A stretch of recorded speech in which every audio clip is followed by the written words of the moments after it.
Welcome to 10 Minute Takes. This is where we give you the rating first, then we discuss what we liked and didn't like about the film. Today is The Little Stranger. You ready to rate this one? I am. Okay. Let's do it. So, 3, 2, 1. Wait for it. Surprised you said wait for it. I have my reasons. Let's just get on with it. I didn't feel like this was a good week for movies. The Little Stranger tells the story of a man who's now a doctor, and the film opens up with him getting a house call to a mansion that he used to go to when he was a boy, and his mom was a maid at this mansion. But now in his adult life, the mansion's dilapidated. It's only lived in by, I believe, 3 or 4 people. And when he was a kid, this was the house of the town. Yeah, it was the height of the class. You had to be some of the most prestigious people in the country to be allowed access to the house. And him as a kid was not allowed access to the house. And now as an adult, he has developed a form of obsession with this place. And so when he gets there as an adult, I assume that's probably the first time in his life he's actually being invited into the house by someone that actually occupies the home. And when he gets there, he starts treating the family members there for ailments. And yeah, I guess a little later into the film, some creepy stuff happens. But I feel like this is a film that set itself up for certain expectations. And I feel like that this is going to be a film. One of the reasons it split with people is because this is a film that is set up for one certain kind of film, but you actually get a different kind of film. And I feel like it's very similar to a film that came out a couple of years ago called Crimson Peak. I was going to say that. Crimson Peak was marketed as like this gothic horror film, and it's not that. It's hardly a horror film at all. I would actually say Crimson Peak might fall more into the horror genre than this film did. But The Little Stranger is directed by the same guy that directed Room. You might remember Room as the film that starred Brie Larson. She was the kidnapped victim that was held captive in some guy's shed. I believe it's a true story as well. And it's the film that Brie Larson actually won an Oscar for. And the difference between Room and The Little Stranger to me is that The Room had a sense of peril and immediacy to it, whereas The Little Stranger felt meandering and it kind of just shuffled along, and I didn't feel like much happened. So the reason I said wait for it is because I really felt like it's a thinker film. Like, as it goes through, you have to sit there and be like, what happened? Why did this happen? And how is this affecting how this movie is moving forward? I think that waiting for it to be later in theaters, matinee, I think that you would benefit from seeing it at that time, because I did like the fact that I needed to really focus and think about it, though I do think there were some moments where it was kind of boring. I actually thought it was really boring. I want to say, I don't know, maybe like 50 minutes in where I felt like nothing was happening. And the film was marketed as this ghost story, almost borderline horror.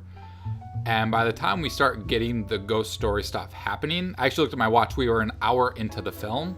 And it's 70 minutes into the film before we even get the first It's a slow pace. I mean, it's not a film that if you're going into and you're thinking that this is going to be some kind of like thriller horror, it's not that at all. No, it's which is unfortunate because that's what I was going into hoping for, because I like those kind of movies. It is a character piece, and the ending is kind of a little baffling.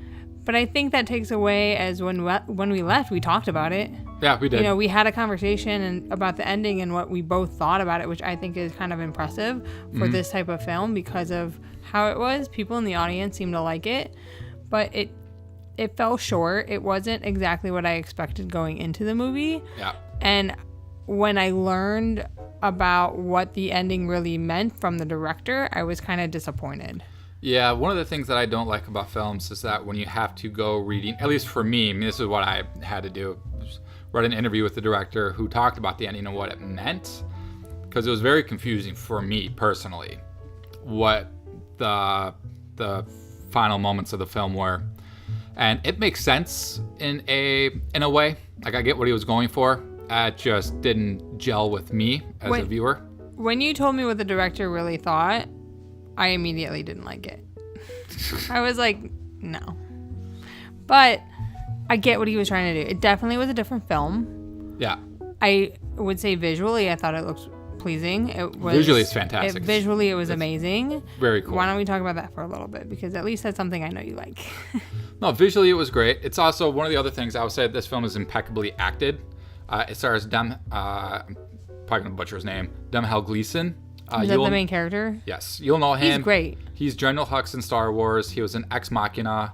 He was in Brooklyn. He played the opposite, or not the opposite, but the other love interest at the end of Brooklyn.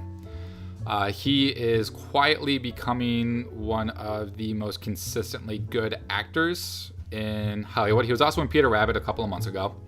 Oh, we never saw that. No, we didn't see Peter Rabbit. But he is pretty much, if you know he's going to be in a film, you're going to get a good performance from him. He always brings it. And the other actor that I really liked, the one that played the pilot, that was the burn victim. Yeah, I wish he was in it more. He's also an amazing actor. His name escapes me, but he was also in Detroit last year. He was an officer. Yeah, he was the main bad guy in Detroit. He was the main officer. He was the one he really didn't like. Yeah. And he is also one of those actors that's quietly becoming one of the best in Hollywood. If he's going to be in a film, you know you're going to get a really good performance from him, and he's going to bring it. Right. Overall, the acting was great. Oh, it's fantastic. Visually, it looked stunning. It just fell short. Like, as baffled as we were when we left, it wasn't a good baffle. You know what I mean? It wasn't like we left and we kept talking about it. It's not like you leave Fight Club and you have all these different theories that you can make up with this. You have theories that you can make up with it, but you don't want to have these theories. You want to know what happened, and you're like, why can't you just tell me? Yeah. And the flashbacks threw me off a little bit. There were some flashback scenes for when he was a boy, and it just kind of messed with the story, even though it was a main point of the story. You kind of needed it to drive the story. Yeah. And looking at what some other people are thinking about this film, this film feels kind of split down the middle, even with some of the other critics that are talking about it. There's some critics that think this is the best of the year. There's other critics that think that this was too slow paced, too meandering. And I kind of fall on the side that I felt like the pace was too slow, and I felt like very little, if anything, was happening. Yeah, go ahead. And I agree with that side. There's the other side. I think that this is one of the smarter films of the year, and it is a smart film if you want to actually digest and unpack the film. I would call it sort of like a film school kind of film, the films that you watch and study with your classmates to try and unpack everything, all the visual meaning behind the film, because it is one of those films where the visual information you're given is what you really need to pay attention to. And it's not even so much the dialogue, but it's what you're being presented visually that's sort of giving you the clues of what's going on with the film. You have to pay attention. If you're going to go into the film like you want things just to happen, it just doesn't happen that way. You have to really pay attention, and those aren't always my strong suits in movies, but it did captivate me in the sense of I was paying attention. I just didn't really like the outcome. I thought the outcome was disappointing, and I think the main thing that I didn't really care for is that there wasn't an actual supernatural thing going on. Like, I'll just leave it there because it appears that way. It's a different type of supernatural. It's different. But, like, I like my films. No, I know. I like my horror films. So, like, this was not what I was expecting to go into. And yeah, what this film is, I think you could boil it down to, it's not so much a horror film, but this is a film about obsession and how obsession can break a human. Because that's it really is. Because some of the things that happen in this film, like Domhnall Gleeson, I guess develops or like wants to have romantic feelings for some of the other characters that live at the mansion, and it never feels natural. And it's really derived from his obsession with wanting to be accepted by the inhabitants of that house and that house itself. Yeah. And that's what this film actually boils down to. So if you're someone that can get into a film about obsession and how that affects the human psyche, very much this is probably a film for you. Yeah. If you want to go in for a scary ride, not this film. This is not a scary ride. This is not it. This is not The Conjuring. And this is like the time in theaters right now that all the scary movies are coming out. Like next weekend, The Nun's coming out, and I'm super excited about that. I know going into that film, it's going to be a horror film.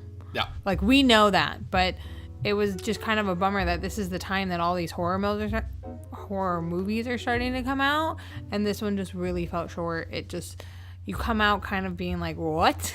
Yeah. What did I just watch? Yeah. But that's my take. That's why I said wait for it. Is that your final thoughts?